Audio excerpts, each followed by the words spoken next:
Chapter 31. "Put that thing away," Mrs. Bivington ordered, and to my amazement, the half-eared man did so. "I told you to be careful with them, and now the boy is unconscious?" I looked over at Simone for answers, but she was staring at the floor. A sick feeling started to rise up in my chest. How did Simone's mother know the gunman? Was she Hastati? "The boy will be fine," the half-eared man replied. "He attacked and I had to stop him. That is all." Simone's mother didn't look pleased with the answer, but she turned her attention to Simone, and her face took on a softer appearance. "Sim, honey, where is it?" Simone hesitated. She looked down and gnawed at one of her fingernails.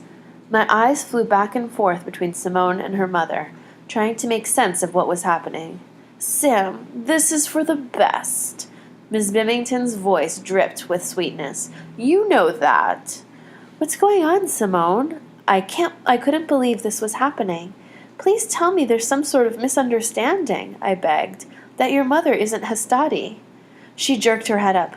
No, it isn't like that." She shook her head. "They're not Hastati, and no one will hurt you. Not anymore." "What are you talking about?" I reached out and tried to grab her, forgetting that my hands were tied to the handrail. I pulled against the zip tie until I felt it cut into my skin. Simone shuffled her feet and stared at the ground. The only noise in the room came from the beeping monitors. "Your friend is protecting you, Cassandra," Miss Bivington answered. "Dante works for me." He explained things to Simone. "You knew he was working with your mom and you didn't tell us? Simone, look at me," I demanded. Still keeping her eyes down, she tried to explain. "Even if the Hastati have the spear, they'll never let you go. Dante," she motioned to the half-eared man, "told me my mother's plan, and the more I thought about it, the more sense it made." "And you believe him? A guy who was trying to kill us?" Anger spilled over each word. "He wasn't going to hurt us. He's not Hastati. We just didn't know it back then." She paused and looked me straight in the eye this time. "Cassie, think about it. Even if they have the spear, the Hastati will want you to use it. Or they'll kill you because they'll think someone might get to it through you. They aren't going to let you go back to your old life." I shook my head in disbelief. "You promised not to tell anyone. I trusted you. I told you I'd never put you or your dad in danger, and I won't." She reached out for my hand, but I flicked it away, even with the zip tie holding me back. "Cassie, this is all to help you. My mother is the only one who can protect you. When she told me this morning that your dad was still in a coma, I knew." "This morning? You knew he was like this since this morning, and you didn't tell me?" I didn't know how to tell you. You were so sure that he'd be fine, and I knew you'd be angry that I called my mother." "So you thought this way was better?" "Cassandra, darling, listen to Simone," Miss Bivington said, with a controlled, patient voice. "When you calm down, you'll see that this is for the best. I will protect you." She took a deep breath. "Now, Simone, we don't have too much time to spare. Go ahead and give me the spear." I glanced over at Simone's mother. "Why do you want it?" I asked. "Why are you willing to do so much for me?" "You're Simone's friend, and I want to help," Miss Bivington smiled, but it wasn't sincere. Her eyes were far too cold. "As for the spear, let's just say I have other plans that don't require your involvement. It's a win-win, dear." I stayed quiet. Maybe she didn't know how the spear really worked, and since Simone didn't know I was bound to it, her mother couldn't know either. Simone took a few steps toward her mother. "You're sure, right? Nothing will happen to Cassie or her dad? Everything will go back to normal for them?" "Of course I am." She cupped Simone's face with her hand. "Dante will take them to Priano like you wanted once we've left. Now tell me, where is the spear?"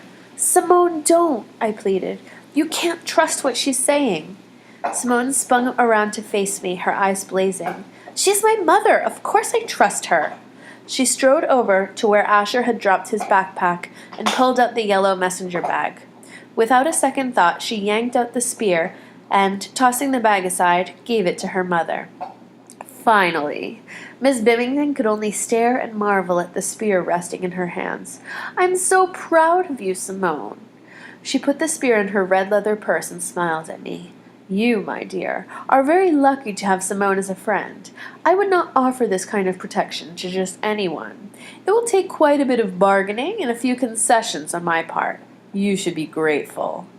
I had nothing to say, but venom was spewing from my eyes, aimed straight at Simone. "Let's just go," Simone whispered to her mother, pulling her arm. "Fine," she replied. "Go get the elevator. I'll be right there." Once Simone was out of earshot, Miss Bivington walked over to where I stood and dropped her voice. "If you make any trouble or try to stop me, I will have Dante kill your father, and then he'll kill you." Her eyes narrowed. "I can make it look like an accident. Do you understand me?" I slowly nodded. "You are no longer relevant, but Simone seems to care about you, so we're going to let her think I'm protecting you." She stuffed a roll of cash into my pocket. "Truth is, I don't really care what happens to you or your father, so I suggest you use this money to go back to Gregorio and take refuge there." She glanced over at the half-eared man, who had obviously been enjoying the entire scene. "Dante, give her father the serum and meet me downstairs." She walked to the door. "Wait, what about cutting us free?" I pulled against the zip ties. "Ah, yes," Simone's mother smiled. "Cut the boy loose. By the time he wakes up and frees her, we'll be long gone." She spun around on her high heels and walked out of the room. Dante pulled out a syringe with a long needle. "What are you doing?" I asked in a panic as he got closer to my father. "What is that?" I pulled against the railing, but the zip ties wouldn't let me move.